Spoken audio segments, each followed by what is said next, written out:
Bonjour à tous. Vous avez remarqué, casquette noire aujourd'hui, ça veut dire que même ça n'est pas contente, mais pas du tout.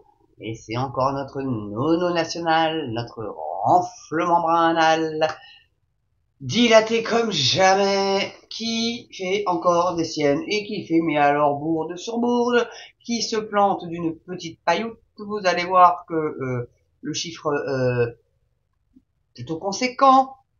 Rassurez-vous bien, il sait où aller chercher l'argent, c'est-à-dire dans vos poches à vous. Voilà.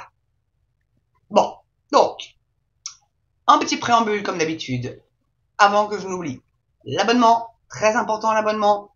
Le pouce, très important aussi. La cloche pour être notifié de la prochaine vidéo, ça peut être pas mal pour vous aussi, savoir. Si vous aimez ce que je fais, bien évidemment. Le petit don, la souscription, s'il vous plaît, ça serait gentil à vous. 4 ont déjà sauté le pas. Je vous cache pas que YouTube en prend une partie, hein, c'est des bandes de salopards. Donc bon bah du coup voilà. Mais je ne désespère pas de votre solidarité et de votre soutien. Voilà, je sais que vous êtes là pour moi. Et j'essaye de vous faire les vidéos les mieux possibles avec les moyens du bord. Mais je ne vous cache pas que euh, j'aurais réellement quand même besoin de nouveaux matériels. Ceci étant dit, on va attaquer tout de suite l'article qui est du Figaro Économie, donc un journal sérieux qui sait à peu près de quoi il parle. Et la note nono, faute de croissance, Bruno Le Maire annonce de nouvelles économies. Mais c'est pas en réduisant leur salaire ou en annulant la hausse des sénateurs de 700 boules et des députés de 305. Non.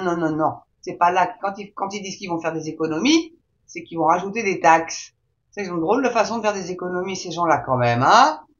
Donc, le ministre des Finances a révisé à la baisse à 1% l'évolution du PIB en 2024.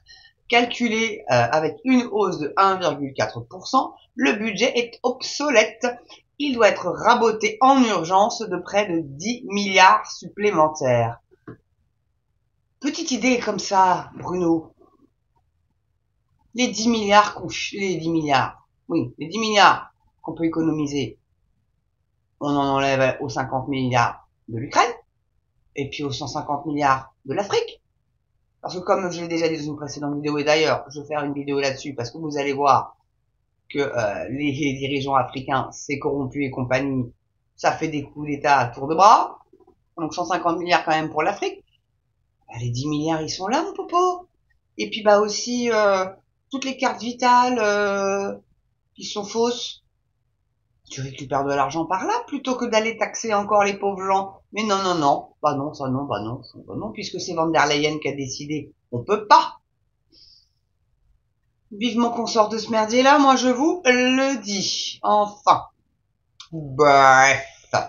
Donc Bruno Le Maire avait un rendez-vous avec l'évidence. Oh bah tiens, dis donc.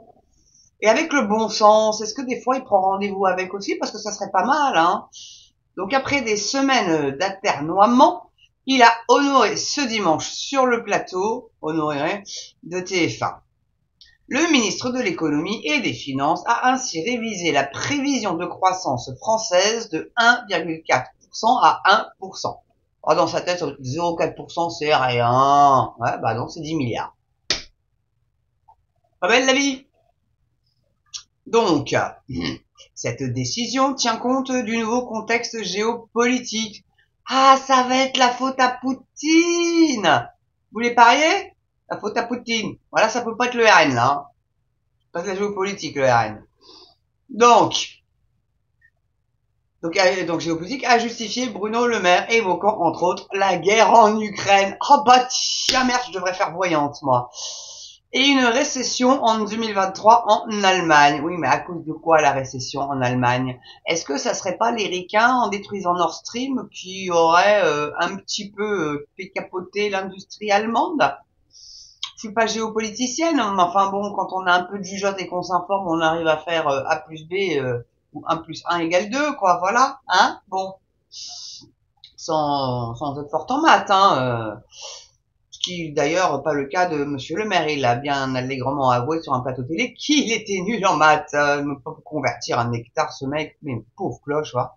Ah, il doit avoir des atouts pour Macron, genre, attends, je connais quelqu'un qui peut le protéger, t'inquiète, si tu m'émises de l'économie, je t'assure, je vais faire les choses bien, ça passera crème. Il y a un truc dans le genre, enfin. Donc, avant de souligner que malgré tout, nous gardons une croissance positive. En effet, si la nouvelle prévision s'avérait correcte, la croissance accélérerait légèrement sur un an. Elle était de 0,9 en 2023. Rappelez-moi, la Russie, c'est combien? 3%? Et ils subissent pas la guerre en Ukraine aussi? Ils se sont même en plein dedans. Comment ils se démerdent? Ah, ils ont des BRICS. Ah, ils sont plus dans le dollar. Voilà la raison. Bah, c'est ce que je pense, hein, moi, après, hein, dites-moi dans les commentaires ce que vous en pensez, mais bon, je sais à peu près ce que vous allez mettre, mais si vous avez un avis différent, surtout n'hésitez pas à me contredire, hein, il n'y a absolument aucun problème, c'est pour ça que le débat est ouvert. Donc en effet, si la nouvelle prévision donc s'avérait correcte, la croissance, voilà, ça, excusez-moi, je l'ai lu. Donc, attention toutefois, même abaissé, les espoirs du gouvernement restent dans la fourchette haute. En fin de semaine dernière, la Commission européenne tablait plutôt sur 0,9% par exemple. Qu'est-ce que cette putain de Commission européenne se mêle de nos affaires? C'est que depuis qu'ils s'en mêlent que ça fout la merde de partout. Mais vraiment, quoi. Faut qu'on sorte de ce bordel. Sorte de ce bordel.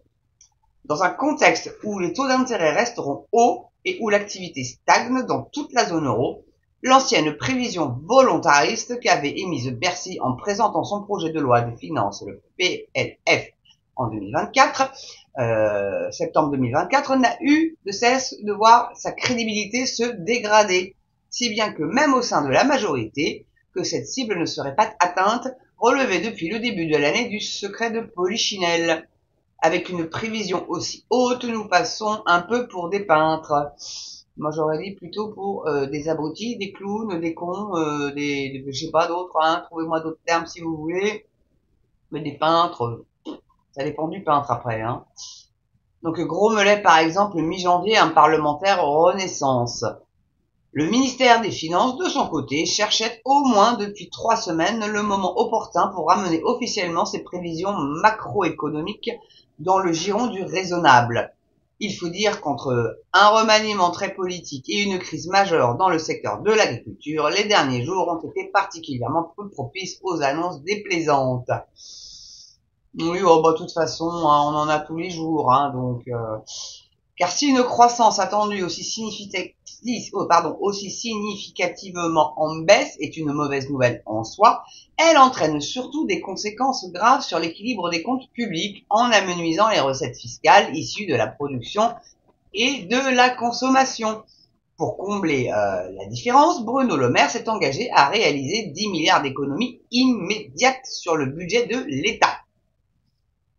Donc c'est la santé qui va en pâtir, c'est la police, c'est la justice, c'est tout ça. C'est ça, voilà. C'est tout ça qui va en pâtir. Déjà qu'ils veulent rogner de 600 millions pour les hôpitaux.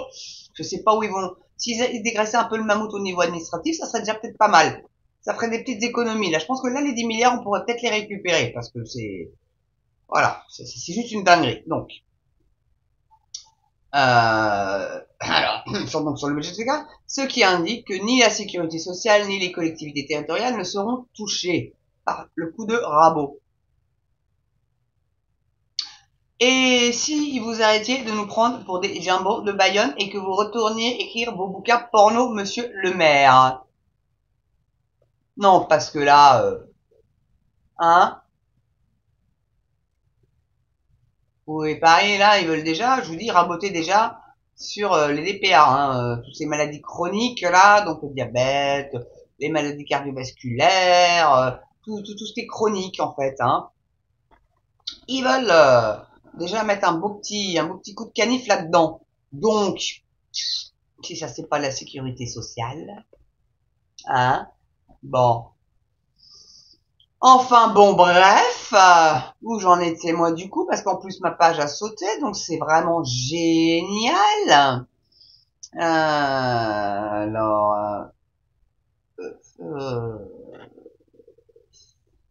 excusez-moi, partez pas. Voilà,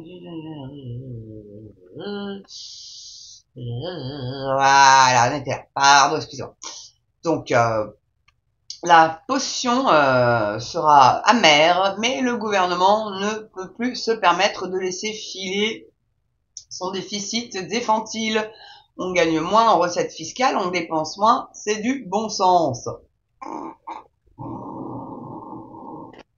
Du bon sens venant de la bouche d'un ministre, moi je sais pas vous, moi ça me fait plutôt marrer. C'est du bon sens, oui. A justifié le ministre. Oui. Bah alors déjà les festivités à 60 millions à Versailles pour le roi Charles, déjà là, tu vois, t'aurais déjà pu faire une petite économie. Et puis le voyage à Hidalgo aussi, sur le dos du contribuable, elle a dit qu'elle avait payé le voyage retour, mais bon, surtout qu'elle a même pas été voir les constructions. Et alors j'ai entendu dire que pour préserver les coraux, ça aurait même pas lieu à Tahiti. Ah oui, en plus, on a le Pays Basque. Demandez donc à Vicente Lizarazu, ancien champion de 98 de foot, s'il va pas surfer à Saint-Jean-de-Luz, le mec. Et s'il n'y a pas de bonne vague. Alors, je sais qu'il va aussi à Tahiti. Voilà, il va sur des sites comme ça. Il se fait plaisir, quand même, le garçon, hein, mais voilà, il a des très belles vagues à Saint-Jean-de-Luz. Mais bon, il est tellement connu en France, le gars, que bon, bah, peut-être qu'il a pas envie d'être arrêté tout le temps, quoi. Je peux le comprendre, quand même. Donc, solution de facilité. Bon, tiens. Alors que les règles budgétaires européennes reprennent leurs droits après avoir été suspendues pendant la période de Covid, la France se classerait parmi les plus mauvais élèves de la zone euro, même en respectant son objectif des 4,4% de déficit en 2024. Ainsi, pour s'éviter les remontrances des institutions européennes et pire encore celles des agences de notation financière, rassurez-vous qu'on va être à BB+, le AA, là on va le perdre. Le gouvernement a tout intérêt à garder le cap, sans quoi les intérêts déjà colossaux de la dette risqueraient de s'en trouver alourdis. Les prochains verdicts de Fitch et Moody's sont attendus dès le 26 avril. La décision la plus sensible, celle de Standard & Poor's, qui a assorti sa dernière notation d'une perspective négative. Ouais, peut-être AA-, alors peut-être pas BB+, mais AA- en tout cas. Donc devrait quant à elle être rendue fin mai. Lors du dernier verdict, Bruno Le Maire était justement parvenu à esquiver la dégradation en assurant à l'agence de référence que les objectifs budgétaires affichés par Paris seraient atteints, quoi qu'il en coûte. Mais c'est bien, mais c'est pas leur fric, c'est le vôtre, le quoi qu'il en coûte. Donc, tenant sa ligne, il a affirmé, nous maintenons l'objectif d'un déficit public à 4,4 en 2024. Ouais. Afin d'y parvenir, malgré la croissance atone, certains dans la majorité seraient prêts à envisager de passer par-dessus la ligne de politique fiscale emblématique de la Macronie. Pas de hausse d'impôts. Bah non, ils vont augmenter les taxes. Mais bon, pour moi, une taxe, c'est un impôt, donc le tabac a encore augmenté, là, pas qu'un peu. Et puis dans les rayons aussi, même au Lidl, là j'ai fait mes courses, et les yaourts que j'achetais avant 3,85, ils sont passés à plus de 4. Voilà. Voilà. Donc, et se proposerait de financer donc une partie de ce budget par la solidarité nationale. Nous y voilà! C'est nous encore qu'allons payer pour ces guignols qui sont pas foutus de gérer un budget. Mais putain, mais devrait y avoir le droit à ce qu'il n'ait pas de 49.3 pour le budget, que ça soit voté par les députés que nous, le peuple, avons élus. Voilà. Pas de 49.3 pour le budget. Après, pour tout le reste, tu fais ce que tu veux. Mais pour le budget, non. Niet, c'est nos sous. Tu les dépenses pas comme tu veux, mon gars. Crotte à la fin. Pour rester poli. Non mais, oh. Donc. Bref. Alors attendez, bougez pas. Et ce prospérait de financer une partie de ce budget par la solidarité nationale, donc entendre en taxant les plus aisés. Bah remets l'ISF, mon petit pépère. Et puis bah remets la taxe d'habitation pour les foyers les plus aisés aussi, mon petit pépère. Voilà. Hein? T'as compris ou t'as pas compris? Mais Bruno Le Maire se refuse catégoriquement à ouvrir cette porte qu'il qualifie de solution de facilité. Je m'engage, comme je le fais depuis 7 ans, à ne pas augmenter les impôts, a-t-il martelé.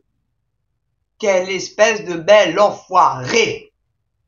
Pour équilibrer les comptes, le ministre assure préférer la voie du courage, c'est-à-dire des économies. Concrètement, la moitié des 10 milliards à trouver en urgence seront en fait un coup de rabot qui concernera tous les ministères. J'attends de voir. L'effort sera équitablement réparti. Pour ce qui est des 5 milliards restants, Bruno Le Maire a annoncé qu'ils seront ponctionnés sur des politiques publiques. Précise par exemple le dispositif de MaPrimeRénov', dont le budget 2024 passera de 5 milliards à 4 milliards cette année, ou l'aide publique au développement qui sera amputée de 800 millions d'euros. Pour le reste, Bercy prévoit de détailler le plan d'économie ce lundi dans la matinée. Non mais là, vous avez compris que là, tout ce que je viens de vous dire, là, c'est du bullshit.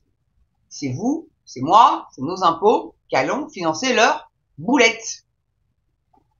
Donc après 10 milliards de coupes dans les dépenses pour 2024, le ministre se ménagerait déjà une éventuelle issue de secours pour mettre en place d'autres mesures d'urgence dans les prochains mois. Quelle que soit leur nature, ces coupes soudaines dans un budget à peine adopté ne manqueront pas de faire crier les oppositions et de crisper les membres du gouvernement. Priez, bien que dans des proportions différentes, de se serrer la ceinture. Vous augmentez pas de 300 boules, les mecs, 1700, c'est là, hein. Donc le texte initialement adopté, à grands coups de 49.3, était déjà le fruit d'un compromis difficile entre l'impératif de réduction des déficits, le mantra de la majorité de ne pas augmenter les impôts et la pression des ministères qui réclamaient un budget pour faire face à l'inflation. Ainsi, alors qu'en rentrant dans la séquence, Bercy n'avait de cesse de jurer que le PLF serait celui du retour au sérieux budgétaire. Le budget 2024 ne présentait pas d'économie structurelle d'ampleur en dehors de celle réalisée sur la fin du bouclier tarifaire, 14 milliards de moins tout de même grâce à la fin de cette aide exceptionnelle. C'est pour ça que l'électricité augmente. C'est cette taxe-là. Voilà. Alors que le prix de l'électricité et du gaz ont baissé partout. La matière première a baissé. Mais non. Voilà, faut bien récupérer, hein. Incroyable. Donc pour l'instant, Bercy et Matignon évitent un nouveau psychodrame en optant pour des mesures d'économie par décret plutôt que pour l'adoption d'un texte budgétaire au Parlement.